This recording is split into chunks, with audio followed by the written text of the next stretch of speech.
Habib Ahmad bin Umar Asy-Syadili wa masyayikhihi wa tabi'in bi anhu wa rasulihi wa quraihi wa muslimin wa jami'ul ulama wal awliya wa salihin wa ma'alikutu bi ma'nafi al-masyayikh ta'alina maghribiha wa ila awliya baldah wa ulama wa sanahaliha wa ma'atawashahum bi rahmat wa maghfirah min jannah wa lakum lana wa lakum bi husna fi khairin wa ridwan wa afiyah wa ila hadratin nabi Muhammad sallallahu alaihi wasallam.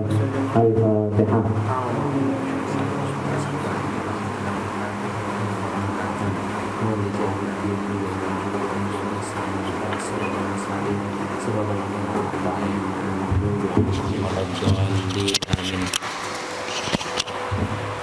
Bismillahirrahmanirrahim. Alhamdulillahirabbil alamin wassalatu wassalamu ala sayyidina wa maulana Muhammad wa ala alihi wa sahbihi ajma'in. Amma ba'd.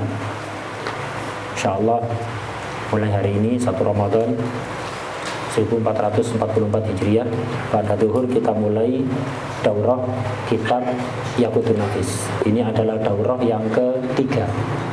Daurah pertama kitab Yaqutun Nafis bab ibadat dan muamalat, alhamdulillah khatam. Terus daurah kedua Yaqutun Nafis kitab nikah sampai akhir, ditambah kitab miftah di babin nikah, alhamdulillah juga khatam. Ini daurah yang ketiga kitab Yaqutun Nafis, separuh yang pertama yaitu ibadat dan muamalat. Semoga diberi kelancaran, manfaat, barokah, malafiat tamah fitarain, amin ya rabbal alamin. Kitab Yaqutun Nafis ini dikarang oleh Habib Ahmad bin Umar Asy-Syadili, salah satu murid yang dikenal paling cerdas dan paling alim di antara murid-muridnya Habib Abdullah bin Umar Asy-Syadili, abahnya Habib Salim. Nah, ini salah satu murid yang sangat dekat dengan Habib Abdullah Asy-Syadili, dikenal murid yang sangat cerdas. Itu di antara murid beliau yang sangat alim luar biasa adalah Habib Hamid Asri Malang. Hamid Asri Malang ini juga muridnya Habib Abdullah Asy-Syadili yang paling cerdas. Dua orang ini yang sangat terkenal waktu itu. Nah, beliau ngarang kitab Yaqutun Nafis ini diperintah oleh guru beliau yaitu Habib Abdullah Asy-Syadili. Nah, karena ngarangnya ya beliau ikhlas, diperintahkan oleh guru yang masya Allah sangat ikhlas. Akhirnya kitab ini manfaat. Kitab Yaqutun Nafis ini kitab kecil. Ini sarahnya yang tebal ini ya. Kalau Yaqutun Nafisnya tipis kecil, hanya inti-intinya dari setiap bab itu diambil kerangka umumnya. Tapi ini bisa menjadi miftah atau kunci untuk mempelajari semua kitab yang di atasnya.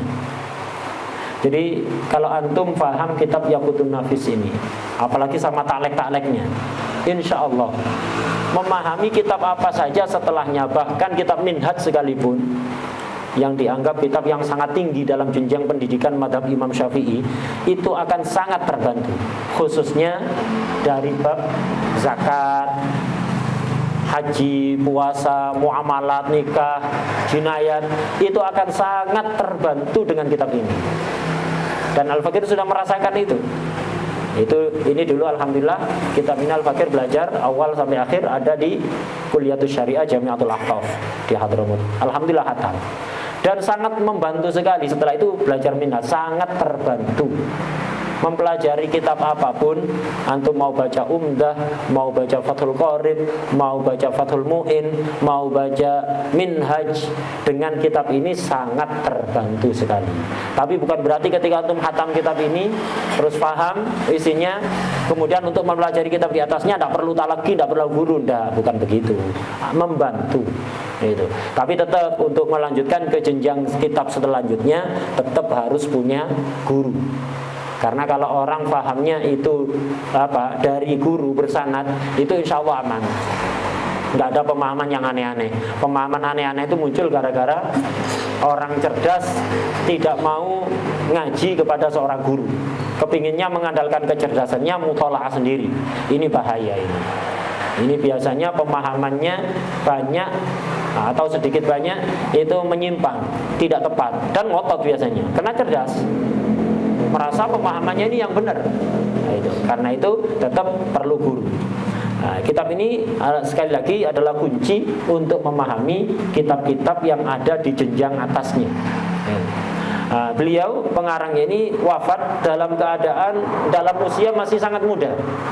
Dan dikatakan dalam manaqib beliau bahwa Habib Abdullah Asy-Syatiri itu belum pernah bersedih ditinggal mati seseorang mengalahkan sedihnya beliau ditinggal murid ini. Karena Habib Abdullah Asy-Syatiri punya harapan-harapan besar kepada Habib Ahmad Asy-Syatiri ini. Punya harapan besar melihat kealimannya, kecerdasannya, keseriusannya yang luar biasa, sehingga gurunya ini punya harapan besar.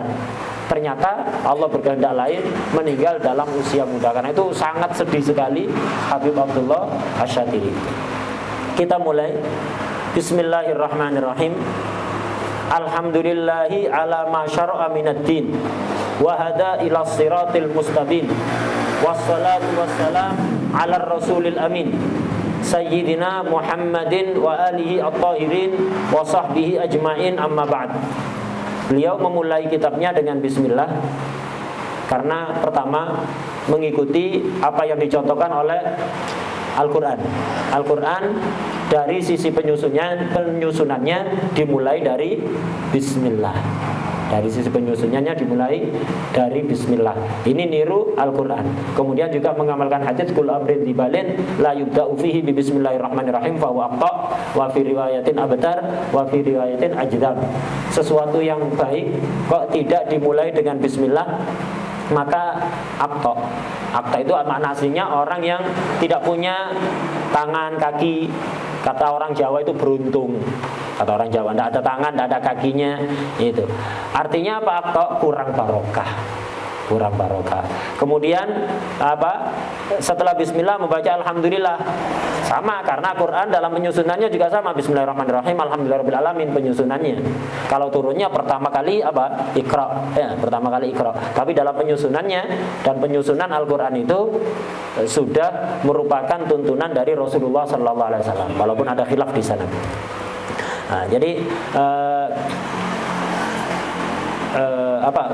tuntunan dari Rasulullah SAW. Nah, di sini ngikuti Al-Quran. Dan kedua karena ada hadis yang lain, kullu amrin dibalin la yubda'u fihi bilhamdalah bilhamdulillahirabbil alamin fa huwa aqta wa qila ajdam wa qila abtar.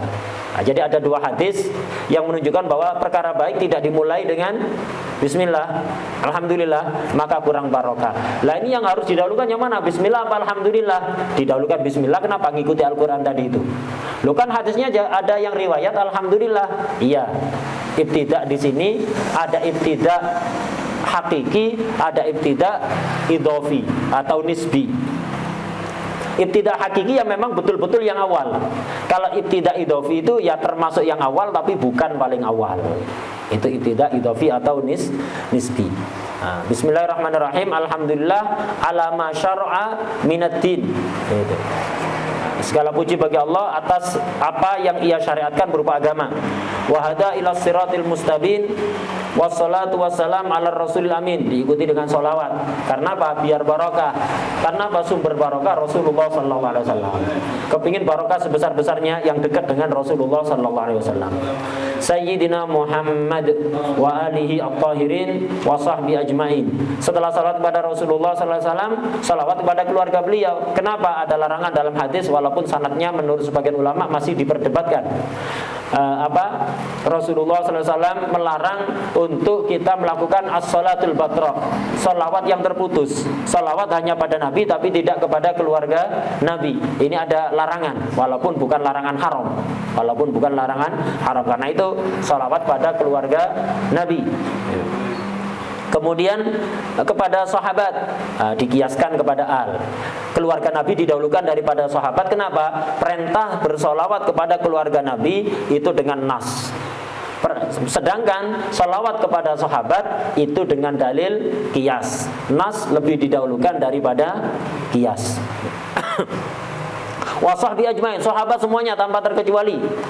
Ini ajaran Ahlussunnah wal Jamaah, kita diwajibkan ihtiram, ta'zim kepada semua sahabat Nabi tanpa terkecuali. Kenapa? Li ajrin Nabi sallallahu alaihi wasallam. Kita menghormati sahabat karena Nabi. Itu. Karena itu tanpa terkecuali siapapun sahabat Nabi, tidak pilih-pilih, tidak pilih-pilih, semua sahabat. Amma ba'du, faqad asyara alayya man la manduhata li fi mukhalafatihi wala muzhala illa ila muwafaqatihi. an aktuba risalatan fi madhabil imam Syafi'i jami'atan lit ta'arif hawiyatan lil arkan wasyurut musawwiratan lil anwa khidmatan li sigharil muta'allimin wa takhfifan li at'abil muallimin. Di sini beliau menjelaskan sebab kenapa ngarang kitab ini. Bukan keinginan pribadi, kepingin punya karangan yang bisa dikenang, kepingin viral dengan karangannya, kepingin bisnis nanti jualan kitab. Tidak. Beliau mengatakan di sini sebab beliau ngarang kitab ini karena isyarah dari gurunya, itu faqad asyara alayya, memberi isyarah kepadaku, man la manduhata li fi muhalafati, manduha aisyah, kelapangan, orang yang tidak mungkin aku tentang perintahnya, isyarahnya itu maksudnya.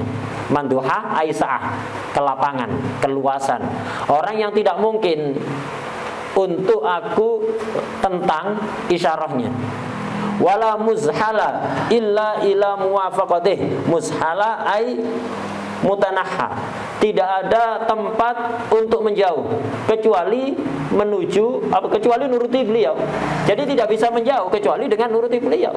Nah, jadi intinya beliau mendapatkan isyarah dari orang yang sangat beliau agungkan sehingga tidak mungkin isyarahnya untuk dilanggar. Itu isyarahnya dilanggar. Isyarah apa? An aktuba risalatan, agar supaya saya menulis risalah dalam madhab Imam Syafi'i. Isi risalah itu jami'atan lit ta'arif, menyebutkan semua ta'rif. Memahami ta'rif itu penting. Pemahaman kepada ta'rif akan berakibat kepada pemahaman antum kepada masalah-masalah setelahnya. Banyak dari masalah-masalah dalam satu bab itu kembali kepada ta'rif. Kembali kepada ta'rif. Kenapa ini sah? Oh, karena tidak sesuai tarifnya. Kenapa ini enggak? Kenapa ini sah? Karena sesuai tarifnya. Kenapa tidak sah? Karena tidak sesuai tarifnya. Apa sebabnya? Oh iya, ada qaid dalam tarif tidak terpenuhi. Nah, karena itu memahami tarif sangat penting. Kitab-kitab fikih yang lain tidak selalu menyebutkan tarif. Tidak selalu menyebutkan tarif. Silahkan lihat kitab mana saja, kitab fikih mana saja. Nah, itu kadang ada yang disebutkan tarifnya, sebagian masalah sholat ditarifi, zakat kadang nggak ditarifi, tiba-tiba langsung kitabuz zakat, kemudian tajibuz zakatu dan seterusnya, nggak ditarifi. Kalau di sini semua ditarifi. Dari awal sampai akhir itu semuanya ditarifi oleh beliau. Dan ini penting. Jadi isi risalah itu mencakup semua tarif. Hawiyatan lil arkani wasyurut, memuat semua rukun dan syarat. Ini penting. Kitab-kitab lain biasanya hanya menyebutkan sebagian rukun, hanya menyebutkan sebagian syarat, dan biasanya diacak. Jadi satu gitu ya. Jadi satu antara syarat dan rukun tidak dibedakan. Di sini keunggulannya, pertama setelah menyebutkan tarif B misalnya, disebutkan rukunnya B apa saja. Kemudian syarat bagi setiap rukun. Nah, ini ajib. Kadang syaratnya sangat banyak. Ini syarat yang begitu banyak terkumpul dalam kitab yang kecil ini. Kalau antum mutalaah kitab syarah-syarah minhaj sekalipun, belum tentu terkumpul syarat-syarat itu. Syarat-syarat ini bisa terkumpul dengan mutalaah beberapa syarah, mutalaah beberapa hawashi, baru bisa terkumpul. Antum tidak perlu repot-repot, buka Yaqutun Nafis langsung. Sebelum ada Yaqutun Nafis sulit. Dulu santri-santri sebelum ada kitab Yaqutun Nafis ini ingin mengetahui semua rukunnya B, semua syaratnya B, itu harus mutalaah sana sini, mutalaah kitab yang sangat banyak, kitab besar-besar. Nah ini kitab besar-besar. Dan kadang-kadang waktunya enggak sempet. Kenapa? Kebanyakan mutolaah atau kebanyakan tidur, ya. Itu nggak sempat. Yakut gampang bangun tidur, antum baru melek buka ketemu semua ya. Ini subhanallah, mempermudah sekali ya. Nah, udah dipermudah sih males saja jalur kapak noi ya, minta diapakan ini. Nah, ini jadi mencakup semua rukun dan syarat. Kayak syaratnya B, syaratnya segot ada 13. Itu antum mutolaah atas syarat-syarat minhaj itu mungkin ada kurang 1, 2, 3 kayak gitu. Jadi perlu mutolaah sana sini baru bisa terkumpul. Di sini enggak, sudah langsung terkumpul jadi satu. Kemudian termasuk keunggulan kitab ini musawwiratan lil anwa, memberikan gambaran kepada setiap macam-macam yang dibahas di sini, macam-macam hukum yang dibahas. Setelah menyebutkan tarifnya B, rukun dan syaratnya B, terakhir dicontohkan seperti apa surahnya B itu. Ijarah tarifnya, rukun, kemudian syarat masing-masing rukun. Terakhir surahnya ijarah dhimmah bagaimana, surahnya ijarah ain bagaimana. Selalu ada tasawur, selalu ada contoh itu. Untuk apa ngarang kitab ini? Tujuannya khidmatan li sigharil muta'allimin, sebagai bentuk khidmah, membantu pelajar yang masih kecil, yang pemula. Pelajar pemula, kita semua pemula di sini. Ya, hatta yang bicara ini ya pemula. Ini untuk membantu pelajar-pelajar yang masih tingkat pemula, sehingga agak kesulitan. Jadi para pemula itu terbantu. Apa kitab ini khusus untuk pemula? Enggak. Wa takhfifan li'at'abil muallimin, dan meringankan kepayahan orang-orang yang ngajar. Orang yang ngajar itu harus persiapan. Sealim apapun namanya ngajar itu persiapan. Itu keterangannya akan lebih detail, lebih lengkap, lebih jelas dan barokah ke murid.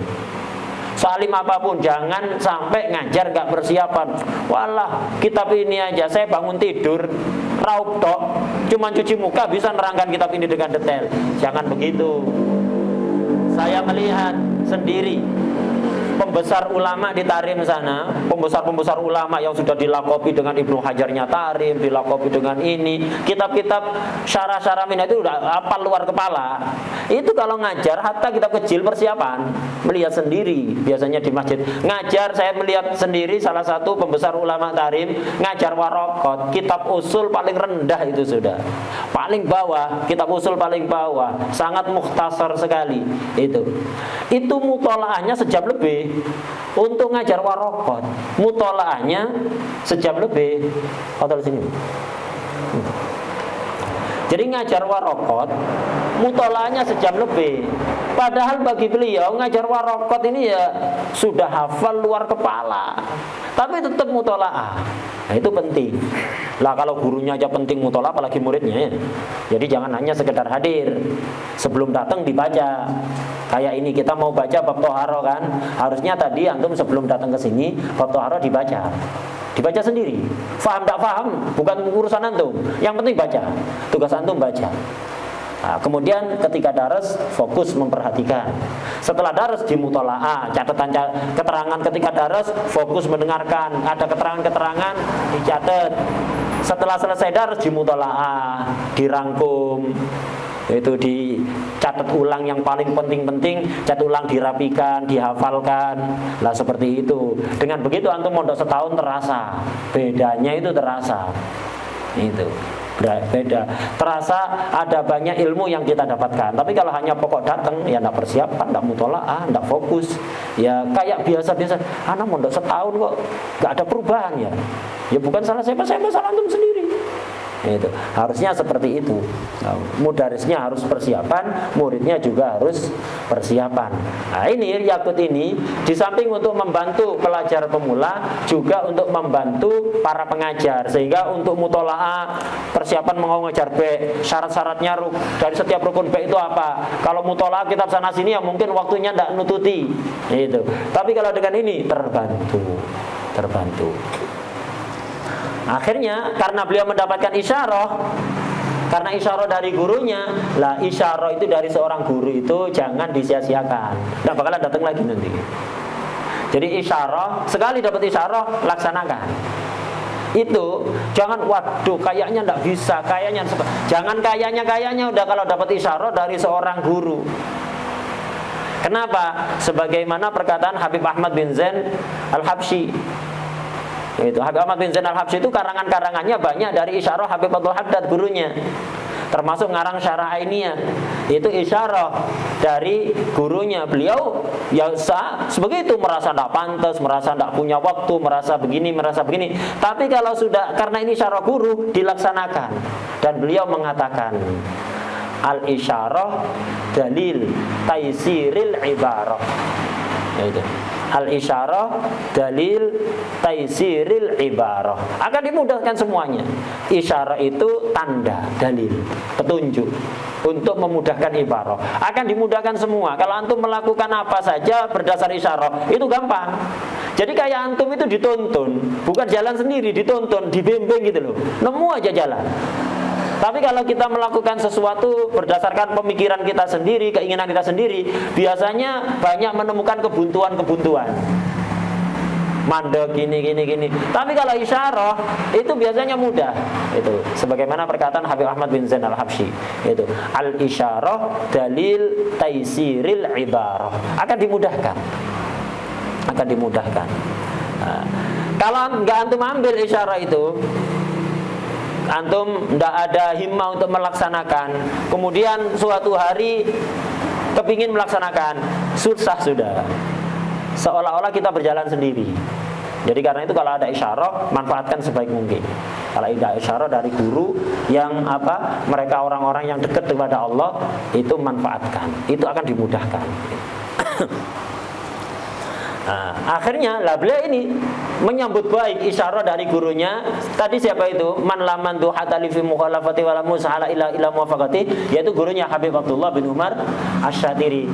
Isyarah dari guru yang luar biasa. Akhirnya sikap beliau ngambil sikap yang benar. Fasaratu ala kusuril bayyin ila talbiyatihi. Akhirnya aku bergegas-gegas. Ala kusuri, di atas kekuranganku. Aku punya kekurangan, merasa nggak pantas, kurang dan seterusnya. Tapi karena isyarah langsung fasarah, aku bergegas-gegas di atas kekuranganku yang sangat nyata, kekurangan yang sangat nyata. Nah, beliau tawadu itu, dan beliau tawadu, dan mungkin beliau memang merasa tidak mampu, walaupun beliau alim luar biasa, merasa tidak mampu. Tapi karena ini isyarah dilaksanakan. Bergegas-gegas apa? Ila talbiyatihi, untuk melaksanakannya. Wa jama'tu ma amkanani jam'uhu fi hadhil waraiqah, dan aku kumpulkan apa yang mungkin aku kumpulkan di beberapa lembar kecil ini. Allati sammaituha al-yaqutan nafis fi madhhab Ibnu Idris. Ini namanya. Wal ma'mul, harapannya minal muttali'in, dari orang yang melihat kitab ini, mempelajari kitab ini, ar-ridha itu. Wal ighdha amma laisa muta'ayyinal khata, dan memejamkan mata dari sesuatu yang tidak mesti salah, tidak jelas-jelas salah. Kalau jelas-jelas salah, benarkan. Tapi kalau nggak jelas salah, ini kayaknya benar, kayaknya salah, jangan terburu-buru. Kalau jelas-jelas salah, itu ya benarkan itu. Dan nanti ada beberapa, ada satu keterangan sedikit nanti di babek yang kurang pas. Dulu waktu daras sama sebagian masyayikh ada di Ribat Tarim, itu dibenarkan. Nanti insya Allah di babek tak tunjukkan nanti. Wa minal maula, ini harapan dari orang yang muttali'in, yang mempelajari.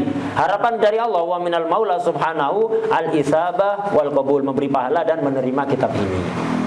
Muqaddimatun, i'lam annahu yambaghi likulli syari'in, orang yang memulai fi fannin, dalam satu fan, ayya'rifa mabadi'ahul asyrah.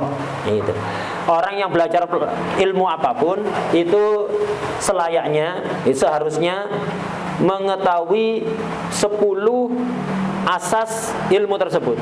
Jadi setiap ilmu itu memiliki 10 asas, 10 mabadi. Apa saja? Wahya hadduhu, tarif. Wa maudhu'uhu, tema yang dibahas, itu. Wa faidatuhu, faedahnya. Masailuhu, masalah-masalah yang disebutkan dalam kitab ini. Wasmuhu, namanya. Istimdaduhu, sumber pengambilannya. Wa hukmus syari'i fihi, hukum mempelajari ilmu ini. Wa nisbatuhu ila sairil ulum, nisbah ini perbandingan ilmu ini dengan ilmu yang lain. Wa fadluhu, keistimewaan ilmu tersebut. Wa wadi'uhu, yang mengarang ilmu ini siapa. Itu.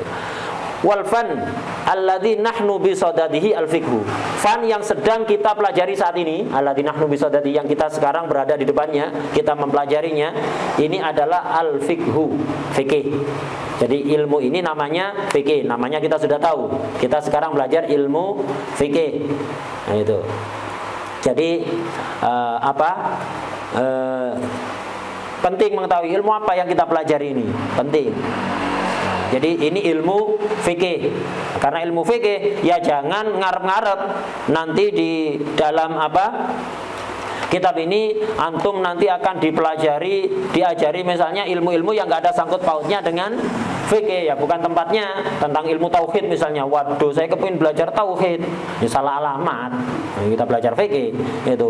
Nah, jadi kita di sini belajar fikih. Adapun selingan keterangan seputar tauhid, seputar tasawuf, atau seputar ekonomi atau apa, itu tidak masalah, sekedar selingan. Tapi inti dari pelajaran kita ini fikih. Definisinya fikih apa? Fahadduhu. Definisi tarif, had itu tarif. Tarifnya fikih adalah al-ilmu bil ahkami syar'iyyah al-amaliyah al-muktasabu min adillatihat tafsiliyah. Mengetahui hukum-hukum syariat yang bersifat amali untuk diamalkan. Al-muktasab yang diambil ilmu tadi itu, al-muktasabu ini sifatnya ilmu, bukan sifatnya ahkam.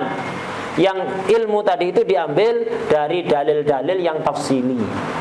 Nah, jadi fikih itu adalah mengetahui hukum-hukum syariat, bukan hukum adat, bukan hukum akal, tapi hukum syariat yang diambil dari syariat. Hukum syariat yang apa? Masih banyak hukum syariat ini. Hukum syariat yang amaliyah, yang bersifat diamalkan, bukan sekedar diyakini. Beda kalau tauhid adalah ilmu yang berkaitan tentang keyakinan. Al-i'tiqadiyah, fikih bukan, tapi amaliyah. Jadi kita nanti diajari sholat itu wajib. Tidak cukup antum meyakini sholat itu wajib, tapi amalkan sholat. Tidak cukup antum meyakini zakat itu wajib, amalkan zakat. Ini sifatnya amal. Itu.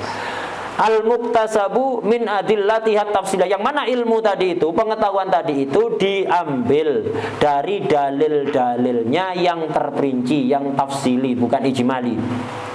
Berarti fikih yang ditarifi ini khusus ilmu fikih, khusus pengetahuan para mujtahid. Kita muqallid, pengetahuan kita bukan fikih.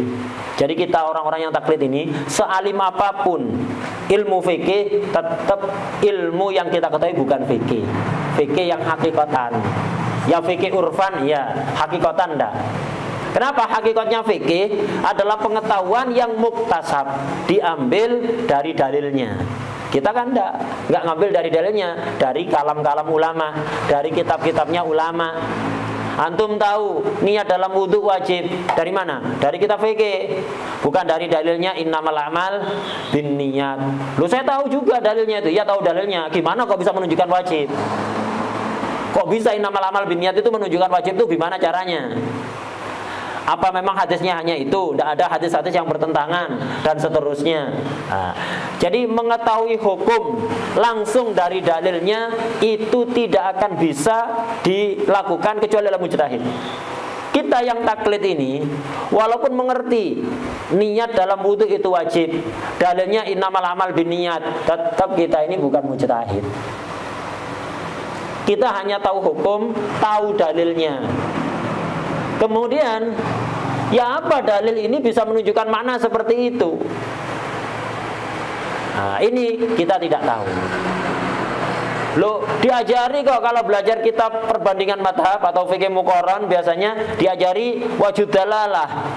Dalil ini menunjukkan hukum wajib karena begini, dari kaidah usul fikihnya begini-begini. Kita kan cuma ngapal-ngapalkan itu, tidak tahu hakikatnya seperti apa. Kok bisa kaidah seperti itu? Dari mana kaidah seperti itu? Tidak tahu. Kita itu dikejar itu keteteran, tidak bisa. Yang bisa betul-betul mengetahui hukum dari dalilnya hanya mujtahid. Fikih yang ditarifi ini berarti khusus fikihnya mujtahid. Kita ini sealim apapun fikih, selama kita ini taklid bukan faqih. Ya faqih urfan.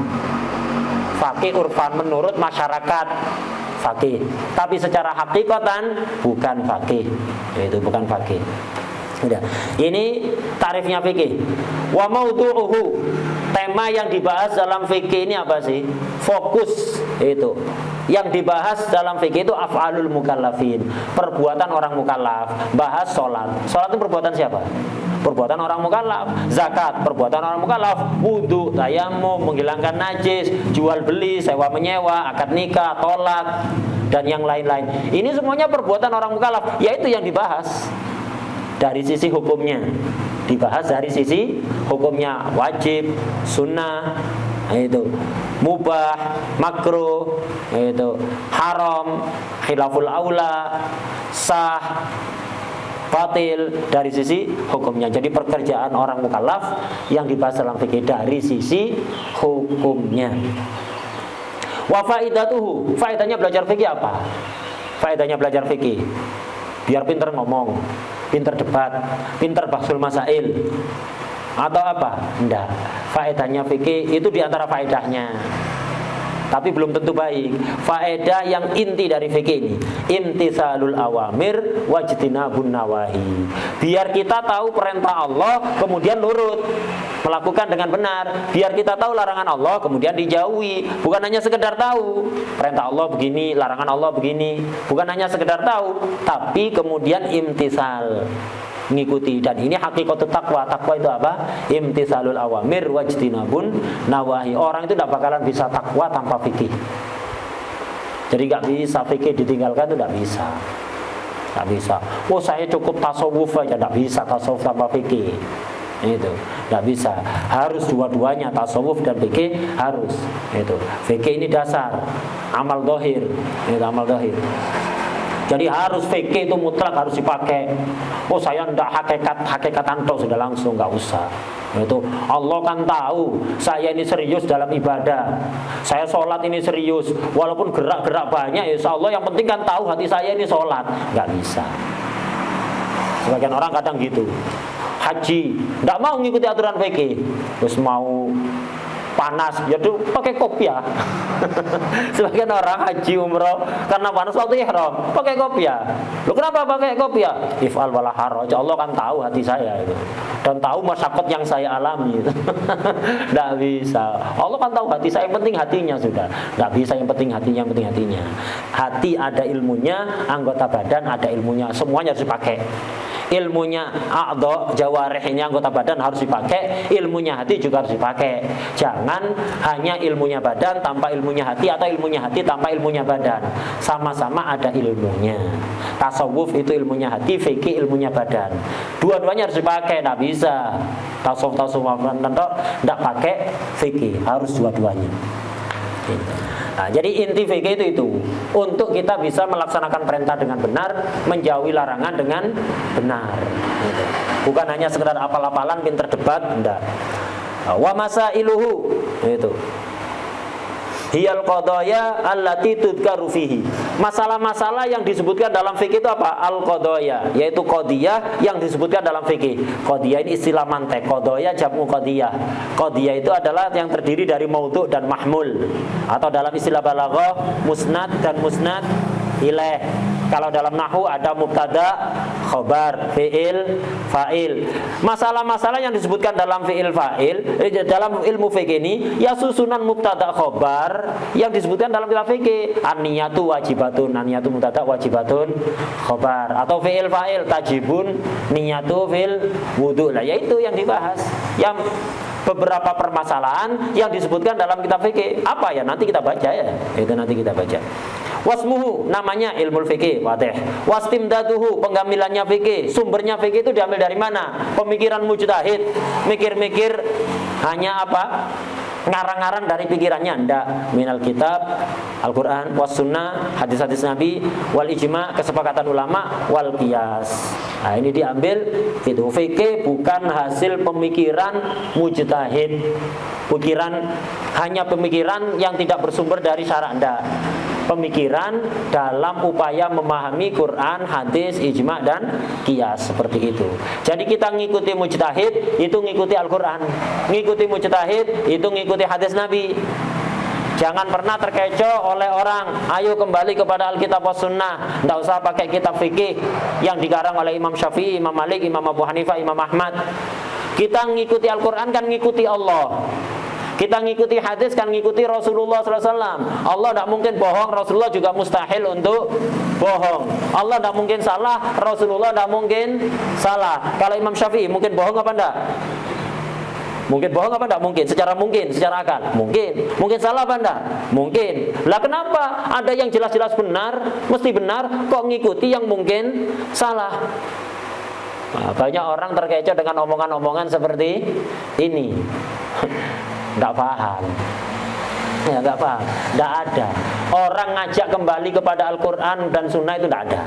Kalau ada orang ngajak kita meninggalkan fikih yang dirumuskan oleh para ulama, fikih mazhab Syafi'i, ayo tinggalkan fikih mazhab Syafi'i itu, kembali pada Quran dan Sunnah, bohong.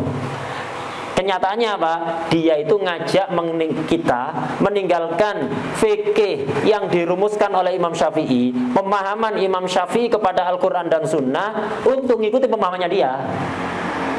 Untuk mengikuti pemahamannya dia. Jadi kita diajak meninggalkan pemahamannya Imam Syafi'i, bukan ke Quran dan Sunnah, diajak untuk mengikuti pemahamannya dia. Imam Syafi'i memahami Quran. Dalam fikih ini bukan pemikiran-pemikiran belaka. Beliau memahami Quran, dirumuskan jadi fikih. Memahami hadis, dirumuskan dalam fikih ini. Dia punya rumusan sendiri, memahami Quran dan memahami hadis. Itu pemahaman siapa yang lebih berat untuk diikuti? Ya jelas Imam Syafi'i, jelas ilmunya, diakui oleh semua ulama dari masa ke masa, dan sampai sekarang manfaatnya jelas. Lah orang ini wis memahami Riyadhus Shalihin dari terjemah, ya ngajarnya Riyadhus Shalihin, modalnya terjemah. Kalau terjemah salah, ikut salah dia. Ngajar Bulughul Maram, ya Hanu, ya itu dari terjemah. Kalau terjemahnya salah, ya ikut salah. Berarti dia itu taklid kepada penterjemah sudah. Bahasa Arab tidak bisa, sorof tidak bisa, nahwu tidak bisa, sok-sokan memahami Quran wa Sunnah tidak ada. Jadi nggak ada ceritanya orang ngajak kita meninggalkan mazhab Imam Syafi'i untuk kembali ke Quran wa Sunnah. Yang ada adalah orang ngajak kita meninggalkan pemahaman Imam Syafi'i kepada Al-Quran dan Sunnah untuk mengikuti pemahamannya dia. Loh, ini hadis Nabi. Nabi itu ketika sholat itu tasyahud, jari-jarinya yuharrik usbu'ahu, digerak-gerakkan. Itu hadis Nabi apa pemahaman inti? Oh, hadis Nabi nih, bohong. Itu pemahaman inti. Kalau hadis Nabi mana rekaman CCTV-nya? Biar kita tahu betul Nabi gerakkan jari-jarinya gimana. Itu baru hadis Nabi nanti ya. Kita ngikuti hadis Nabi. Kalau enggak pemahaman ente memahami yuharrik begini, ya yuharrik begini. Itu Imam Syafi'i memahami ini juga yuharrik, fa'ala yufa'ilu, itu bisa bermakna sulasi. Dan juga hadis ini bertentangan. Ini salah satu contoh aja, keluar sebentar ya. Salah satu contoh hadis ini, ada beberapa riwayat, ada hadis yang yuharrik usbu'ahu, ada hadis yang lam yuharrik usbu'ahu, dan perawi yang lam yuharrik lebih banyak. Imam Syafi'i ngambil yang lebih banyak ini. Seandainya pun ini hadisnya benar, ditakwil yuharrik maksudnya begini nih, yuharrik enggak begini. Pemahaman ente tidak punya CCTV. Rasulullah ketika gerakkan gimana, tak punya kan pemahaman ente. Anak ikut pemahaman Imam Syafi'i. Ahsan. Imam Syafi'i diakui keilmuannya, bahasa Arabnya, semua ilmunya mumpuni. Ente apa? Nahwu sorof tidak bisa. Itu. Nahwu sorof tidak bisa. Ya, itu. Jadi jangan gampang terkecoh. Nah, kemudian ini jadi sumber pengambilan fikih itu. Jadi bukan pemikiran mujtahid ngawur-ngawuran gitu, enggak. Pemahaman kepada Quran, kepada Sunnah, ijma dan qiyas. Dan semuanya itu balik kepada Al-Quran was Sunnah dan dalil-dalil yang lain yang diterangkan dalam kitab usul fikih. Kemudian hukum belajar fikih, wa hukmus syari'i fihi. Hukum syariat fihi fil fikih ini, mempelajari fikih. Hukum belajar fikih itu apa? Ada 3 macam. Ada yang fardu ain, ada yang fardu kifayah, ada yang fardu sunnah. Jadi ada fardu ain, fardu kifayah, sunnah. Pertama, al-wujubul aini. Belajar fikih ada yang fardu ain. Apa yang fardu ain? Fima tatawaqqafu alaihi sihhatul ibadah wal muamalah wal munakahah. Yaitu fikih yang mana sahnya ibadah, muamalah, nikah itu tergantung pada ilmu itu. Jadi pengetahuan terhadap hukum yang bisa menyebabkan ibadah kita sah, muamalah kita sah, nikah kita sah, ini fardu ain. Belajar syarat rukunnya sholat, wajib ini fardu ain ini. Nggak boleh orang nggak ngerti syarat rukunnya sholat. Syarat rukunnya, aturannya sholat, aturannya wudhu, aturannya zakat, aturannya puasa. Ini ilmu-ilmu fardu ain. Kalau sampai tidak paham, dosa. Lo dulu orang tua anak ndak mondokkan, ndak pernah disuruh belajar ke TPQ lah. Sekarang ini kan sudah berakal kan, kenapa ndak belajar? Jangan hanya nyalakan orang tua, itu juga sekarang waktunya belajar. Lah begitu. Dan mencari ilmu itu ndak ada batasan usia. Nggak ada batasan usia. Sebagian ulama-ulama besar itu dulu belajarnya pertama kali belajar umur 60. Setelah itu jadi pembesar ulama madzhab Syafi'i yang kemudian menjadi rujukan. Padahal baru pertama belajar niat itu wajib dan seterusnya, itu umur 60 baru belajar. Tidak ada batasan usia. Nah, jadi fardu ain, belajar fikih yang seperti ini. Yang apa? Yang ilmu-ilmu yang tergantung sahnya ibadah, muamalat, nikah tergantung padanya. Ya tentang syarat rukun itu. Untuk ibadah ya isinya safinah atau yang semisal. Itu ilmu-ilmu fardu ain itu. Ilmu-ilmunya fardu ain. Nah, dalam muamalat itu bagi orang yang melakukan muamalat tersebut. Kalau orang mau akad sewa menyewa ya harus ngerti akad, tata cara akad menyewa, sewa menyewa secara syar'i harus tahu dulu. Kalau tidak mau akad sewa menyewa ya tidak wajib belajar. Tapi kalau ibadah, kalau mau sholat wajib, kalau tidak mau sholat nggak bisa, tidak mau sholat harus sholat. Kalau ibadah harus. Kalau muamalah terserah antum.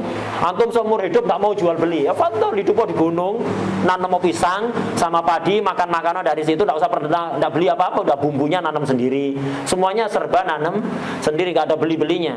Pupuknya dari sapinya itu ya, itu tidak pernah beli pupuk. Ya tidak masalah, tidak wajib belajar hukumnya jual beli kalau seperti itu. Tapi kalau mau jual beli harus tahu dulu. Mau sewa menyewa harus belajar hukumnya dulu. Sekarang orang mau haji tidak belajar ilmunya, bingung nyari koper. Ya, belajar berangkat haji mau umroh, bingung nyari koper, bingung nyari tripod ya untuk nanti biar foto bisa, kalau di bandara tidak ada temennya, ya apa caranya foto, nyari tripod yang apa, belum pakai bluetooth itu, jadi kayak ada temennya, padahal umroh bingung nyari itu ya, tidak belajar ilmunya sama sekali. Itu jadi umroh nanti lah. Umroh itu nanti gimana? Wis nggak tahu apa katanya yang pembimbingnya nanti wis. Pokok ikut-ikutan aja ke Mekah sana, suruh ngapain, suruh ngangsu sumur Zam-Zam ya saya lakukan itu. Nggak tahu ya. Pokok yang penting nyampe Ka'bah bisa selfie ada di depan Ka'bah beres sudah, dikira umroh kayak gitu. Sama sekali tidak perhatian hukumnya, tidak sah ibadah kayak gitu. Nggak sah. Mau sah gimana? Dia niat umroh, niat itu harus ngerti apa yang diniati. Kalau dia tidak ngerti umroh itu apa, dikira pokok nyampe Ka'bah selfie ada di sana, ya tidak sah. Niat umrohnya nggak sah. Banyak orang kayak gitu. Itu. Apalagi muamalat, banyak orang jual beli muamalat, transaksi online itu di pakai aplikasi online jual beli itu pasar elektroniknya. Jadi jual beli melalui pasar elektronik itu Shopee, Lazada dan seterusnya. Banyak model-model transaksi di situ ada ribanya dan orang itu nyepelekan, pokoknya jual beli murah beres. Nah, itu nggak ngerti hukumnya, haram ini. Jadi tidak boleh. Jadi ilmu-ilmu yang sahnya ibadah, muamalat, nikah itu tergantung pada pengetahuan itu, maka wajib fardu ain. Fa farduhu ilmu sifatil fardi ma ilmi ma yahtajuhul muaddi min fardi dinillahi fit dawami kal tuhri was salati was siyami wal ba'ilil muhtajilit tabayu'i. Ya. Wa dhahiril ahkami fis sana'i. Itu. Jadi ilmu-ilmu tentang ibadat muamalat yang diperlukan itu wajib. Termasuk ilmu yang wajib juga ilmunya hati. Memahami apa itu hasud, bagaimana cara menghindari hasud, apa itu kibir, bagaimana cara menghilangkan kibir dan seterusnya. Wa ilmu da'ilil qulubi mufsidi kal ujbi wal kibri wa da'il hasadi. Ini wajib. Nah, banyak disepelekan juga sekarang ilmu kayak gini. Itulah aku belajar udah pindah di wali dah. Bukan usami tadi wali, wajib ini. Tadi wali apa enggak, yang jelas ini wajib. Itu. Yang jelas itu kewajiban. Nah, ini ilmu fikih yang fardu ain yang seperti itu. Ada yang fardu kifayah wal kifai. Apa yang kifai fardu kifayah? Kalau fardu ain semua orang harus tahu. Tidak bisa sekeluarga perwakilan ada yang tahu, tidak bisa. Sekeluarga ini 5 bersaudara cukup satu yang mondok perwakilannya. Tidak bisa. Kalau untuk ilmu yang fardu ain tidak bisa 5 bersaudara cukup perwakilan satu. Semuanya harus paham. Caranya sholat, caranya puasa, caranya wudhu, semuanya harus paham. Yang mondok satu tidak apa-apa, nanti diajari sama yang mondok saudara-saudaranya. Tapi tidak cukup ente yang kita suhul aja udah. Ente yang mondok yang serius anak kita tidak usah belajar itu, belajar ilmu ekonomi aja udah. Tidak bisa. Fardu ain semua orang. Lah, yang fardu kifayah ini fardu kifayah bisa perwakilan ini. Fardu kifayah apa itu? Fi ma zada ala dzalik ila bulughi darajatil fatwa. fikih yang fardu kifayah, yaitu fikih yang lebih dari ukuran tadi itu, yang tidak ada sangkut pautnya dengan sahnya ibadah, sahnya muamalah, sahnya nikah. Lebih dari itu, memperluas pengetahuan fikih. Ini fardu kifayah ini. Sampai derajat apa? Sampai derajat menjadi mufti, bisa berfatwa. Artinya sampai mencapai derajat mujtahid. Fatwa di sini maksudnya ijtihad. Itu harus ini fardu kifayah, harus ada mujtahid di setiap daerah itu. Nah, bagi yang mampu. Kalau nggak ada mujtahid, dosa semuanya. Siapa yang dosa? Yang mampu. Yang nggak mampu, ya nggak bisa. Nggak kena dosa yang mampu. Dan tidak semua orang itu bisa untuk mencapai derajat mujtahid itu nggak gampang. Derajat ijtihad itu nggak gampang, perlu perangkat ilmu yang sangat banyak sekali dan harus mendalam. Itu. Dan itu pun belum tentu bisa nyampe. Nah, ini fardu kifayah, mempelajari ilmu fikih selebihnya dari ukuran untuk mensahkan ibadah, muamalat dan nikah, itu selebihnya fardu kifayah. Setiap daerah harus ada gitu aja. Nggak harus semua orang. Kalau yang pertama tadi semua orang sampai mencapai derajat mufti.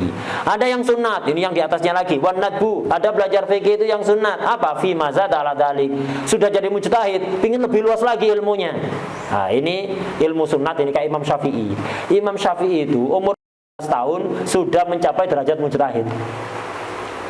Bukan Imam Syafi'i ngaku-ngaku, gurunya yang para mujtahid mengatakan itu, ya Aba Abdillah, qad ana laka an tufti. Hei Abu Abdillah, di kunyanya Imam Syafi'i. Sejak masih muda dikasih kunyah. Sudah saatnya itu berijtihad. Berfatwa artinya berijtihad. Imam Syafi'i umur 15 tahun sudah jadi mujtahid. Umur 7 tahun hafal Quran. Itu. Umur 9 tahun hafal Muwatta. Kemudian pengetahuan bahasanya sangat luas. Itu. 15 tahun sudah jadi mujtahid. Gurunya yang menyatakan itu. Tapi walaupun seperti itu terus belajar. Itu belajar di ulama Makkah Madinah itu hampir semua diserap semua ilmunya.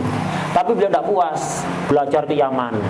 Umur 18 tahun beliau ditugaskan ke Yaman menjadi pejabat pengadilan. Karena adil, preman-premannya nggak seneng, difitnah pro Syiah, mau memberontak pemerintah, pro Ahlul Bait, mau memberontak pemerintah. Waktu itu rezim anti Ahlul Bait. Pokok tak boleh ada orang dari Ahlul Bait menonjol. Kalau sampai ada tangkap, termasuk orang-orang yang ada di sekitarnya, tangkepi semuanya. Rezim waktu itu Imam Syafi'i dituduh itu karena memang mahabbahnya kepada Ahlul Bait luar biasa Imam Syafi'i itu. Akhirnya difitnah itu, gelandang mau dibunuh tapi akhirnya selamat. Gitu. Habis itu ketika ditangkap dibawa ke Irak. Di Irak waktu itu di Baghdad pusat para ulama. Beliau memanfaatkan waktu ketika ada di Irak itu belajar dari ulama-ulamanya di sana. Kemudian kembali ke Mekah lagi. Rumahnya di Mekah. Kemudian setelah di Mekah sudah beberapa waktu balik lagi ke Baghdad. Kenapa? Beliau masih dulu itu di Baghdad sebentar. Ulama di sana banyak. Beliau baru belajar ke sebagian orang, masih haus ilmu padahal sudah mujtahid ini. Akhirnya tinggalkan Mekah, berangkat ke Baghdad. Hijrah ini sudah, bukan mondok nanti mau pulang lagi. Hijrah ke Baghdad demi ilmu. Mondok di sana maksudnya kepingin belajar. Malah ulama-ulama Baghdad kalah semua kalimatnya, akhirnya jadi muridnya, termasuk Imam Ahmad bin Hanbal. Itu jadi muridnya Imam Syafi'i ada di Baghdad sana. Kemudian setelah di Baghdad tersohor sebagai terkenal dengan istilah Nasirus Sunnah, pembela hadis Rasulullah SAW. Kenapa? Orang Baghdad itu jauh dari pusat turunnya wahyu. Pusat turunnya wahyu dulu kan di Makkah dan Madinah. Di Makkah di Madinah orang itu mujtahid sana jarang pakai kias. Kenapa? Kaya hadis. Ditanyai apa saja nemu hadis. Tanyai apa saja nemu qala Rasulullah SAW. Kenapa? Pusatnya wahyu di situ. Pusatnya wahyu. Baghdad jauh dari pusatnya wahyu. Ada beberapa sahabat hijrah ke sana. Ada sebagian ulama-ulama dari Hijaz hijrah ke sana membawa hadis yang dia dengar dari Rasulullah SAW. Tapi nggak sebanyak di Makkah dan Madinah. Dan waktu itu belum ada percetakan kitab, apalagi file PDF ya. Itu. Kalau sekarang kan enak aja file PDF buat grup Telegram, buat jadi antum di pelosok mana saja bisa mengetahui kitab-kitab yang baru dicetak baru 2 minggu sudah terbit PDF-nya ya. Ngamuk-ngamuk penerbitnya. Itu baru 2 minggu dicetak sudah keluar terbitnya, sudah nyampe Lorokan, Kelangrong, sudah nyampe Leko ya. Padahal baru dicetak di Kuwait di mana 2 minggu yang lalu. Itu ke pasaran belum nyampe, ini sudah PDF-nya keluar. Itu. Jadi luar biasa, ilmu sangat mudah kita jangkau, himmahnya yang nggak ada. Orang dulu gitu. Jadi hadis yang nyampe ke Baghdad tidak terlalu banyak, sehingga ulama-ulama Irak itu ketika ditanya nyari hadis kesulitan, sering-sering pakai kias. Sebagian lagi keterlaluan dalam kias, over. Dalam kiasnya over. Imam Syafi'i datang, ini jebolan Makkah Madinah, pusatnya wahyu, pusatnya hadis, dan beliau sudah menyerap ilmu-ilmu yang ada di Makkah Madinah. Ini jebolan yang unggulan ini. Jebolan unggulan datang ke Baghdad, yaitu mengajarkan ke ulama-ulama sana untuk tidak over dalam kias. Ya kias termasuk dalil, tapi jangan over. La kias sama nas. Kalau masih ada nas, jangan gampang-gampang kias. Itu. Nah, akhirnya beliau sampai terkenal dengan Nasirus Sunnah, pembela hadis-hadis Rasulullah SAW. Setelah di Baghdad menjadi ulama nomor 1, beliau mendengar di Mesir banyak ulamanya, banyak murid-murid Imam Malik. Imam Syafi'i ketika di Madinah berguru ke Imam Malik. Nah, sebagian murid Imam Malik yang alim-alim itu sebagian hijrah ke Mesir, dan juga banyak di Mesir ini ulama-ulama, karena dulu ada sahabat hijrah ke sana, punya murid-murid di sana. Nah, terus turun-temurun dengar ada para ulama ada di Mesir, hijrah ke Mesir, tinggalkan Baghdad, hijrah ke Mesir, sampai akhirnya meninggal ada di Mesir. Itu hijrah keliling kemana-mana demi ilmu. Baru hatam Yakut merasa udah menjadi muftil ibad wal bilad, apalagi hatam separuh ya. Jangan sampai kemudian wis ana ini Yakut ini mau enak ini kitab ini, ana mau memahami kitab sendiri udah tidak pakai guru-guruan. Itu ana udah Syekhul Islam, muftil ibad, khatamtul ilm. Hatam separuh, hatam semua ya. Contoh Imam Syafi'i, pemilik madhab ini ya. Imam Syafi'i itu terus belajar. Nah, terus belajar, semangat belajarnya nggak pernah putus, walaupun ketika nyampe suatu daerah kecelik, itu nggak sesuai dugaan, kepinginnya belajar malah jadikan guru. Datang ke Baghdad, kepingin belajar, jadikan guru. Datang ke Mesir, pingin belajar, jadikan guru orang sana. Kenapa? Kealimannya sudah luar biasa, sulit tertandingi. Tapi tetap belajar. Hatta di Mesir itu dijadikan tokoh ulama besar, dijadikan guru. Di antara guru Imam Syafi'i di Mesir itu kalau iskal-iskal nggak terjawab, berarti iskal yang sangat berbobot, Imam Syafi'i nggak bisa jawab. Itu biasanya datang ke Sayyidah Nafisah, salah satu cucu Rasulullah SAW yang ada di sana. Perempuan, Sayyidah Nafisah. Ini guru Imam Syafi'i yang ada di Mesir. Akhirnya dimakamkan bersebelahan dengan Sayyidah Nafisah, ada di Mesir. Ketika itu meninggal di Imam Syafi'i disolati oleh Sayyidah Nafisah. Yang mensolati Imam Syafi'i sangat banyak, ratusan ribu waktu itu. Kemudian ada yang mendapatkan bisyarah bahwa semua kesalahan Imam Syafi'i diampuni oleh Allah gara-gara disolati Sayyidah Nafisah. Kemudian ratusan ribu orang yang mensolati Imam Syafi'i itu diampuni semua dosanya gara-gara Imam Syafi'i. Gara-gara Imam Syafi'i, luar biasa. Nah, ini semangat seperti ini yang perlu kita tiru. Udah, kemudian lah kayak Imam Syafi'i ini sudah mencapai derajat ini, dia terus belajar aja kemana-mana. Ini ilmu yang sunnah ini. Ilmu sunnah fi ma zada ala dzalik. Kita masih jauh ke sana. Ya, kita ini masih muter-muter di fardu ain enggak selesai-selesai. Ya, muter-muter udah fardu ain belum selesai, mau belajar bahasa Perancis. Nanti dulu ya. Mau belajar bahasa Perancis, bahasa Mandarin, nanti dulu. Fardu ain ini selesaikan dulu. Mau belajar yang aneh-aneh, nanti dulu. Mau mendalami mantik gitu, nanti dulu. Mantik dasar fadol, mendalami nanti dulu, fardu ain belum selesai kok. Itu mau mendalami usul fikih sehingga seperti Imam Subki, nanti dulu, fikihnya kuatkan dulu. Nah, yang lain-lain itu nanti dulu. Yang fardu ain selesaikan dulu. Kemudian wanisbatuhu ila sairil ulum, perbandingan nisbat, perbandingan fikih dengan ilmu-ilmu yang lain itu apa? Al-mughayyar, ya beda. Perbandingan fikih dengan tauhid apa? Ya beda. Fikih sama tauhid itu beda. Gitu. Kalau perbandingan fikih dengan usul, ya cabang, buah dari usul. Fikih ini buah dari usul. Gitu. dan seterusnya. Kalau dengan ilmu yang lain yang tidak ada sangkut pautnya dengan fikih, ya beda, itu aja perbandingannya. Wa fadluhu, keutamaan fikih, fawaqanuhu, keunggulan fikih ala sairil ulum, mengungguli ilmu-ilmu yang lain. Jadi ilmu fikih ini termasuk ilmu yang paling utama. Itu termasuk ilmu yang paling utama. Jadi mengungguli ilmu-ilmu yang lain. Wa wadi'uhu, yang ngarang fikih siapa? Humul a'imma al-mujtahidun. Ngarang di sini maksudnya merumuskan, bukan ngarang murni pemikiran, merumuskan dari pemahaman kepada Quran dan hadis. Ini para ulama yang mujtahid. Banyak ulama mujtahid itu kita sering mendengar 4 madhab ya. Sering mendengar 4 madhab. Madhab itu tidak hanya 4. Madhab itu banyak, cuman yang sampai kepada kita kitab-kitabnya sampai sekarang masih ada murid-muridnya yang alim dalam madhab itu 4 madhab ini. Yang lain punah gara-gara muridnya kurang perhatian, kurang menulis, kurang membukukan, akhirnya punah begitu saja. Itu gurunya tufi, ilmunya ikut tufi. Ketika murid-muridnya masih ada, ya masih ada ilmunya tersisa di murid-muridnya itu, tapi dari lisan ke lisan, tidak tercatat. Lama-kelamaan ya punah. Kenapa? Muridnya dibanding gurunya, kealimannya tidak bisa nyalep. Muridnya gitu lagi, lama-lama habis. Lama-lama habis. Karena itu jadi murid harus berusaha nyalep gurunya ilmunya. Itu bukan karena ingin sombong-sombongan, enggak, untuk menjaga ilmu biar tidak habis. Selalu murid lebih ilmunya lebih rendah dibanding gurunya, terus kayak gitu. Lama-lama ilmunya dulu, gurunya dulu pernafasan, fikihnya masya Allah memahami fatul mu'in awal akhir. Muridnya nggak sampai fatul qur'an. di sini bawahnya. Punya murid lagi sampai muqaddimah hadrumiyah aja. Punya murid lagi sampai Safinah aja. Punya murid lagi kata Safinah nggak bisa. Buyar.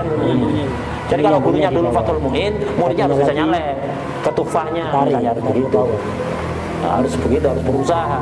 Jadi murid itu seperti itu. Dan jadi guru harus kepingin muridnya nyalep. Jangan nanti mau nyanyi anak, jangan ya. Kalau di pasar-pasar itu harus senang justru.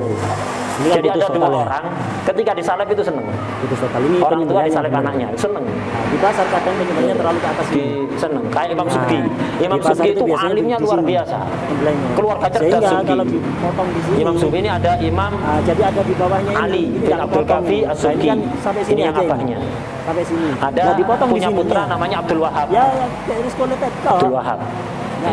Abdul Wahab yang punya karangan banyak, Jamul Jawame dan yang lain-lain. Ini juga Ali. Punya putra yang lain namanya Ahmad. Itu Ahmad. Jadi Imam Ali punya putra Abdul Wahab dan Ahmad. Sama-sama ulama besar ini. Dan cerdas-cerdas. Imam Subki ini yang abahnya ini saking cerdasnya kepalanya itu panas. Tidak pernah pakai imamah. Nggak kuat pakai imamah, panas, nggak kuat. Saking cerdasnya orang, jadi habis rambut itu dan nggak kuat pakai imamah. Di daerah beliau kadang-kadang ada musim salju. Kalau salju itu ke kepala beliau cair seketika. Jadi kayak jatuh ke bara api, itu. Kayak jatuh ke wajan panas itu. Langsung cair seketika, nggak pakai lama ya. Saking cerdasnya orang, kepalanya itu panas, nggak kuat pakai imamah, nggak kuat. Jadi keluarga cerdas-cerdas. Lah Imam Ali atau Abdul Kafi As-Subki ini alimnya luar biasa. Imam Ahmad putranya yang Imam Ahmad ini kadang-kadang gantikan pengajian abahnya. Orang-orang komentar, enak anak-anaknya kalau ngajar. Itu. Kalau ngajar lebih enak putranya, padahal abahnya luar biasa ini. Dikatakan mencapai derajat mujtahid ini Imam Ali As-Subki ini. Itu. Tapi putranya luar biasa, dikasih keistimewaan oleh Allah. Sehingga ketika gantikan pengajian abahnya, orang-orang itu komentar, kalau ngajar enakan putranya. Maksudnya ingin ngomongi Imam Subki. Imam Subki justru bangga Imam Ali. Itu. Ya itu justru yang anak inginkan. Jadi ada 2 orang yang kalau disalep itu justru seneng. Bukan merasa tersaingi, seneng. Ini. Yaitu orang tua disalep anaknya, kealimannya. Itu sama guru disalep muridnya, kealimannya seneng. Ini berarti guru beneran. Kalau guru takut disalep, wah ini tidak benar, ini berarti ada kok di hatinya itu ada penyakit. Ada penyakit, tidak kepingin terkalahkan. Tidak. Kalau guru itu hatinya bersih, senengnya luar biasa kalau salep murid. Tidak merasa tersaingi, justru seneng. Justru seneng. Orang tua juga begitu. Ini biasanya 2 orang ini. 2 orang ini biasanya senang kalau disalep oleh anaknya atau muridnya. Kemudian itu tadi mukadimah. Sekarang kita masuk ke bab awal. Itu masuk ke bab awal. Ini nanti insya Allah kita bagi 2 sesi. Ini kita lanjut dulu. Sesi yang awal lebih panjang karena antum lebih fresh sesi awal ini. Kemudian istirahat sekitar 15 menit untuk rebahan, untuk apa? Ya menenangkan kepala yang sudah sangat panas disertai matahari yang lumayan seneng ke Pasuruan ini ya, sehingga agak dekat ke Pasuruan ini ya. Agak seneng matahari ini ke Pasuruan, makanya agak dekat itu ke Pasuruan. Panasnya luar biasa dan dalam kondisi puasa. Insya Allah nanti kita bisa 15 menit istirahat, antum istirahat nyantai-nyantai. Nah itu kemudian dilanjut lagi adzan asar, kita jamaah asar selesai. Itu. Kemudian nanti ada sesi setelah isya, setelah taraweh masjid. Setelah taraweh masjid langsung ada waktu kesempatan untuk ngopi ada. Untuk buka kedua belum ada. Jadi buka pertama itu sudah cukup. Jangan setelah tarawih kemudian ada buka kedua. Untuk ngopi tidak apa-apa. Mesmu itu setelah tarawih di masjid ada kesempatan 10 menit mungkin untuk ngopi itu.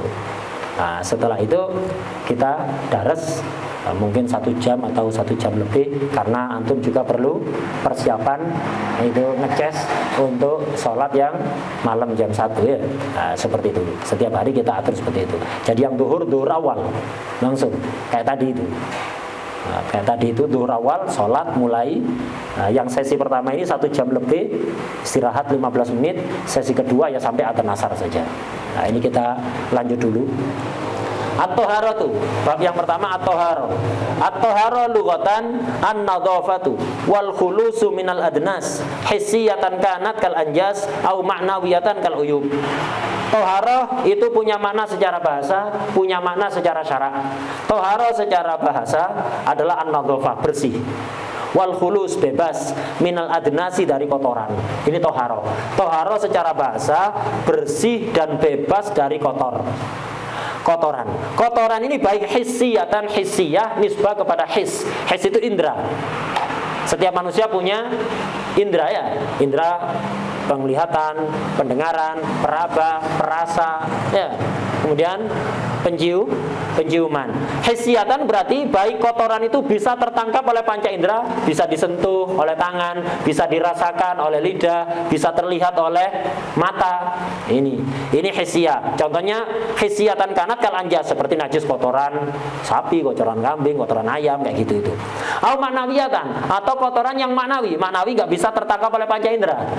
Tidak bisa dilihat, tidak bisa disentuh. Contohnya kalau uyub, seperti aib-aibnya hati, penyakit hati, kayak penyakit hasad, riya, ujub, kibir, nas'alullah wal afiyah. Ini juga adnas, ini kotoran. Membersihkan kotoran yang kasat mata, ini toharo. Membersihkan kotoran yang tidak kasat mata, ini juga toharo lughatan. Termasuk pujian Sayyidah Nafisah tadi itu, gurunya Imam Syafi'i kepada Imam Syafi'i. Ketika Imam Syafi'i meninggal, Sayyidah Nafisah ini ditanya, Sayyidah Nafisah, bagaimana menurut Anda Imam Syafi'i ini? Sayyidah Nafisah memberikan pujian dengan satu kata. Pujian dengan satu kata tapi luar biasa. Apa kata Sayyidah Nafisah? Huwa rajulun yuhsinut toharoh. Itu pujian Sayyidah Nafisah kepada Imam Syafi'i. Syafi'i itu seseorang yang pinter toharoh. Pinter toharoh, tidak pinter sholat ya. Tidak pinter sholat, tidak pinter puasa, tidak pinter mujahadah, tidak pinter ini. Pinter toharoh. Pinter toharoh ini artinya toharoh yang hissiyah atau yang manawiyah tadi itu. Jadi toharoh dohirnya luar biasa, toharoh batinnya, hatinya betul-betul bersih. Sofa, min ahli sofa. Tidak ada hikit, ujub, riya, sum'ah, dan yang lain, kepingin terkenal, dan yang lain, tidak ada sama sekali. Imam Syafi'i ilmunya yang terkenal, tersebar dari ke seluruh penjuru dunia ini. Imam Syafi'i itu termasuk dawuhnya, termasuk kalamnya. Beliau mengatakan, wadittu annan nas yantafi'una bihadzal ilm min ghairi ayyun saba ilayya minhu syai'un. saya sangat kepingin ilmuku ini manfaat kepada sebanyak mungkin orang, kepada semua orang, tapi tanpa ada satupun yang dinisbatkan padaku. Jadi jangan sampai ada yang memanfaatkan ilmu ini kemudian mengenal kalau ini ilmuku. Itu harapan Imam Syafi'i. Aku sangat kepingin ilmu ini manfaat untuk semua orang, tapi tanpa dinisbatkan sedikit pun padaku. Jadi Imam Syafi'i itu seandainya ngarang kitab, setelah jadi kemudian dicolong, diganti namanya, dicetak, namanya asalnya Muhammad bin Idris Asy-Syafi'i, diganti kemudian namanya misalnya Muhammad Biju Suprajitno misalnya ya. Yang diganti namanya orang lain itu Muhammad Biju Suprajitno At-Tambaani misalnya itu dicetak. Imam Syafi'i bukan marah, dituntut ke misalnya ini pelanggaran hak cipta, ini misalnya pelanggaran hak intelektual, enggak. Imam Syafi'i bakal sujud syukur, sewenang kasih hadiah orang itu ya. Memang itu yang diinginkan oleh Imam Syafi'i. Jadi ilmu ini manfaat tanpa ada yang dinisbatkan sedikit pun pada beliau.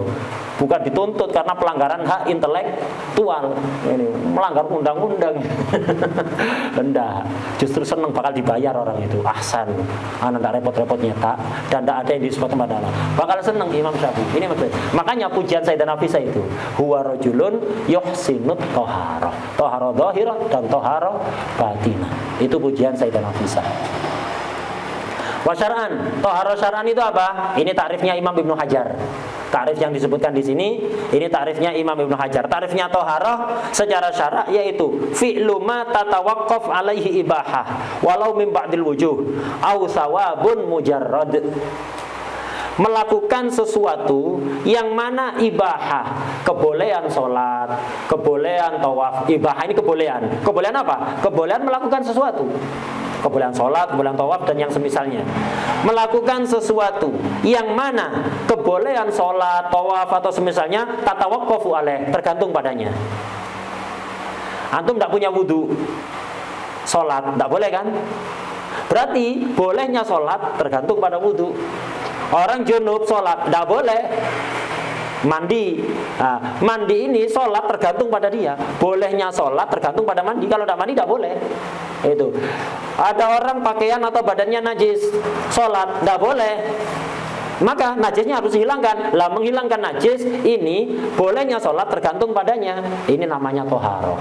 Fi'lu ma tatawaqqafu alaihi ibahah. Melakukan sesuatu yang mana kebolehan sholat atau yang semisalnya tergantung padanya. Walaupun bolehnya nggak total, walau min ba'dil wujuh, walaupun dari sebagian sisi. Kalau wudu memperbolehkan sholat secara total min jami'il wujuh, memperbolehkan tawaf min jami'il wujuh, mandi pakai air memperbolehkan sholat tawaf min jami'il wujuh. Ada toharo itu memperbolehkan sholat tawaf tapi min ba'dil wujuh, seperti tayamum. Nah, tayamum ini juga toharo. Kenapa? Dia termasuk yang mata tawaqqaf alaihi ibaha walau min ba'dil wujuh. Artinya min ba'dil wujuh, tayamum ini memperbolehkan sholat tapi tidak seluas wudu. Kalau wudu, satu kali wudu bisa untuk sholat fardu sebanyak-banyaknya.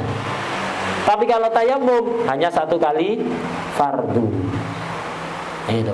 Mandi, orang junub dengan mandi bisa melakukan sholat berkali-kali. Tapi kalau tayamum, sholat fardu, satu tayamum, satu sholat fardu. Nanti mau sholat fardu lagi, ya tayamum lagi. Dan demikian seterusnya. Nah, ini. Dan juga tayamum ini terpengaruh oleh niat. Kalau wudu niatnya, niat model apa saja, udah boleh semuanya itu. Tapi kalau tayamum, niatnya nanti di bab tayamum ada 3 tingkatan. Kalau niat yang nomor 2, tidak boleh melakukan yang nomor 1.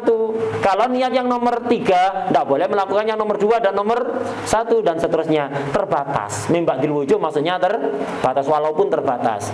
Nah, jadi toharo secara syarak adalah melakukan sesuatu yang mana bolehnya sholat atau semisalnya itu tergantung padanya walaupun dari sebagian sisi. Walaupun secara terbatas itu. Au sawabun mujarrad ai fi'lu ma tatawaqqafu alaihi sawabun mujarrad, atau melakukan sesuatu yang mana pahala. Mujarrad itu hanya. Yang mana hanya pahala itu akan didapatkan dengan melakukannya. Nah, jadi melakukan sesuatu yang mana pahala tergantung seperti basuhan kedua, basuhan ketiga. ini nggak memperbolehkan sholat. Sholat sudah boleh ketika antum wudhu dengan basuhan pertama 1 kali, itu sudah boleh sholat. Tapi kalau ingin dapat pahala lebih, lakukan basuhan kedua, ketiga. Mandi sunat, mandi Jumat misalnya, sunnah. Antum Jumatan tidak mandi sah. Tapi kalau ingin dapat pahala lebih, ya harus mandi. Mandi setiap malam bulan Ramadan, dimulai dari maghrib sampai sebelum fajar. Itu yang afdol bainal isya'in. Yang afdol mandi Ramadan itu sebelum isya, setelah maghrib dan sebelum isya, sehingga tarawih itu seger. Itu tidak campur bau gulai atau bau apa yang dibuat buka tadi. Itu tidak campur bau-bau yang lain. Itu afdolnya itu. Tapi tidak terbatas pada itu. Jadi sampai fajar, sebelum fajar itu masih dapat kesunatan, sunat. Tapi tidak harus antum, oh berarti kalau tidak mandi tidak boleh tarawih. Tidak masalah, boleh. Kalau ingin dapat pahala lebih, maka harus mandi. Ini yang namanya toharoh menurut Imam Ibnu Hajar. Takrifnya toharoh, ini takrifnya Imam Ibnu Hajar Haytami, ini melakukan sesuatu yang mana bolehnya sholat atau semisalnya tergantung padanya, walaupun hanya terbatas. Kebolehannya itu terbatas mimbatil wujuh. Au sawabun mujarrad, atau melakukan sesuatu yang dengannya kita mendapatkan pahala, hanya pahala, tanpa diperbolehkannya sholat dan yang lain-lain. Nah, ini definisi Imam Ibnu Hajar. Ada takrif toharoh yang dianggap lebih bagus, lebih jelas, yaitu takrifnya Imam Nawawi di Majmu'.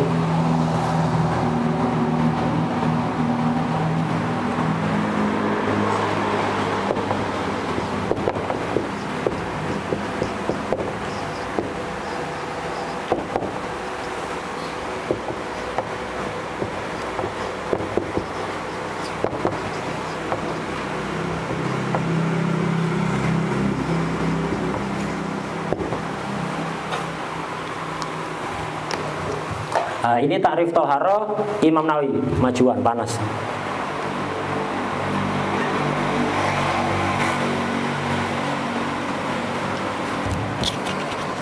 Nah, takrifnya Imam Nawawi, takrifnya toharoh ini dianggap lebih jelas dan lebih minim kritikan. Kalau takrifnya Imam Hajar tadi banyak kritikannya dari ulama-ulama yang lain. Yang takrif yang dianggap lebih minim kritikan ya ini, takrifnya Imam Nawawi di Majmu'. Apa toharoh itu? Jadi toharoh itu mencakup toharoh wajib maupun sunnah. Toharoh itu adalah rafu hadas, au izalatun najis, au ma fi manahuma, au ala suratihima. Rafu hadas, menghilangkan hadas, baik kecil atau besar. Berarti mencakup wudu wajib, mandi wajib. Ini. Au izalatun najis, atau menghilangkan najis. Najisnya dihilangkan, semua macam najis, baik najis apa? Mughalladah, mutawassithah atau mukhaffafah. Nah, itu. Menghilangkan najis. Au ma fi ma'nahuma, atau yang fungsinya sama atau yang semakna. Semakna dengan menghilangkan hadas, semakna dengan menghilangkan najis. Maksudnya semakna itu apa? Fungsinya sama. Memiliki fungsi seperti menghilangkan hadas, memiliki fungsi seperti menghilangkan najis. Apa ini contohnya? Tayamum. Tayamum itu tidak menghilangkan hadas. Jadi kalau ada orang hadas kecil harus wudu, tidak bisa pakai wudu, tidak bisa wudu. Kenapa? Tidak ada air atau sakit, tidak boleh kena air. Tayamum. Lah tayamumnya dia itu tidak menghilangkan hadas. Hadasnya ada, tapi fungsinya sama seperti menghilangkan hadas. Kalau tadi orang wudu hadasnya hilang, apa fungsinya setelah hadas hilang? Manfaatnya boleh sholat. Fungsinya toharoh apa? Ibahah. Ini orang hadas, wudu, hadas kecil, wudu pakai air, menghilangkan hadas. Setelah hilang hadasnya kan mendapatkan ibaha, boleh sholat. Kalau tayamum ini nggak menghilangkan hadas, cuman fi suratihi, fi surati rafil hadas, memiliki fungsi seperti menghilangkan hadas. Orang tayamum gara-gara nggak bisa wudu, itu hadasnya nggak hilang. hadasnya tidak hilang, tapi ibahahnya dapat. Ya, ibahahnya dapat.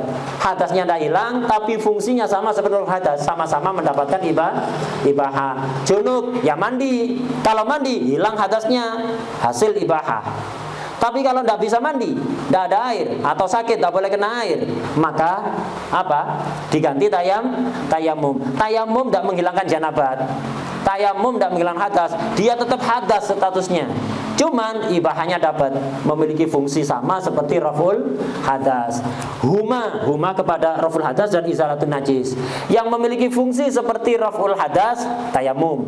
Yang memiliki fungsi seperti izalatun najis apa? Istijmar, istinja menggunakan semisal batu. Ya, istinja menggunakan semisal batu. Kalau antum buang air, kalimat buang air sebenarnya nggak boleh diucapkan, ada larangan dari Rasulullah SAW. Di Tuhfah itu ada hadisnya.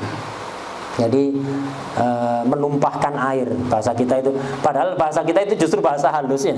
Kalau kencing dianggap kayak kurang sopan, itu kayak kurang sopan, pakai bahasa buang air. Ternyata ada hadis yang melarang untuk ngomong buang air itu. Ada hadis itu disebutkan Ibnu Hajar, ada hadis. Jadi diganti, jangan biasakan pakai kalimat buang air. Lu kencing kayak kurang sopan, ganti pipis. Suaranya dipelankan ya, itu. Atau qadul hajah, itu qadul hajah gitu aja. Jangan pakai bahasa buang air, bahasa qadul hajah, atau ke kamar kecil misalnya, ke kamar mandi, ke toilet dan seterusnya. Jangan pakai bahasa buang air. Itu ada larangan dari hadis. Wallahu alam hikmahnya apa? Yang jelas ada larangan, ada larangan. Nah, jadi kalau antum qadul hajah, kencing, berak, nah, wajibnya setelah itu apa? Istinja biar bisa ibahah, biar bisa sholat. Kalau tidak istinja tidak bisa, kepet mau sholat tidak bisa ya. Itu harus istinja. Istinja pakai air, hilang najisnya. Ada istinja alternatif, pakai tisu, pakai batu, seperti nanti akan ada aturannya, diterangkan syarat-syaratnya. Lah, ini tidak menghilangkan najis. Jadi orang istinja pakai batu, najisnya tetap ada, cuman ditakhfif. Itu hanya meringankan najis, bukan menghilangkan. Kalau cebok pakai air, najisnya hilang. Kalau cebok pakai batu, pakai tisu, najisnya nggak hilang, hanya ringan, menjadi ringan. Karena ringan, ibahah hasil, boleh sholat, makfu. Di bawah sholat makfu untuk dia. Untuk orang lain tidak makfu. Kalau ada orang sholat, ada orang antum sholat, kemudian teman antum istinjanya pakai batu, antum melihat sendiri tadi istinjanya pakai batu, antum sholat. Ketika sholat antum dipegangi gini, batal sholatnya antum. Kenapa? Disentuh oleh orang yang bawa najis, bukan disentuh, dipegang, digenggam oleh orang yang punya, atau gelandoti, orang yang membawa najis, batal. Untuk dia mampu, kalau dia sendiri sholat, tidak apa-apa. Itu mampu pun kata Pak Mumin. Imam ya. Itu maafu untuk dia, tapi kalau untuk orang lain tak maafu lah. Jadi ini maafi ma'nahuma, yang memiliki fungsi seperti raful hadas tadi tayamum, memiliki fungsi seperti menghilangkan najis, yaitu istinja binahwi hajar, istinja dengan semisal batu, istinja dengan semisal batu. Ini tidak menghilangkan najis, tapi ibahahnya hasil, boleh sholat, boleh tawaf dan seterusnya. Termasuk toharo, ini toharo juga berarti wudu, mandi, toharo, menghilangkan najis, toharo, tayamum, toharo, meringkan dengan najis dengan istinja pakai batu, toharo. Termasuk toharo au ala suratihima, bentuknya sama seperti menghilangkan hadas, bentuknya sama seperti menghilangkan najis, tapi tidak menghilangkan hadas, tidak menghilangkan najis, tidak memiliki fungsi yang sama seperti menghilangkan hadas atau najis. Apa contohnya? Mandi sunat. Mandi sunat itu tidak menghilangkan hadas. Mandi Jumat, mandi Ramadan ya, tidak menghilangkan hadas dan juga tidak menghilangkan najis. Itu mandi sunat. Wudu tajdid, Mandi sunat dengan mandi wajib bentuknya sama apa enggak? sama aja. Bukan berarti kalau mandi wajib nyiramnya dari atas, kalau mandi sunat nyiramnya dari bawah pakai shower dari bawah gitu. Enggak, sama aja ya. Surahnya sama. Nah, itu, surahnya sama. Surahnya sama. Sekedar surahnya sama seperti mandi sunnah. Surahnya sama seperti mandi wajib. Tapi enggak menghilangkan hadas dan tidak menyebabkan ibahah karena ibahah sudah ada. Ibahah sudah ada. Wudhu tajdid itu sama. Basuhan kedua, basuhan ketiga. Basuhan pertama menghilangkan hadas. Basuhan kedua enggak menghilangkan hadas. Bentuknya sama. Basuhan kedua dan ketiga bentuknya sama apa beda? Sama. Basuhan ketiga juga bentuknya sama. Nah ini. Jadi bentuknya saja yang sama. Atau bentuknya sama seperti menghilangkan najis. Seperti apa? Ya taslis ketika menghilangkan najis. Sunat kan taslis, mensucikan najis itu sunat taslis. Itu sunat taslis. Nah, kecuali kalau najis mughalladha, khilaf sunat taslis apa enggak? Karena kaidahnya al-mukabbar la yukabbar.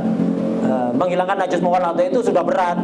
Jangan diberatkan lagi. Al-mukabbar la yukabbar. Indar Romli, Ibnu Hajar sunat taslis ditambahi 2 kali.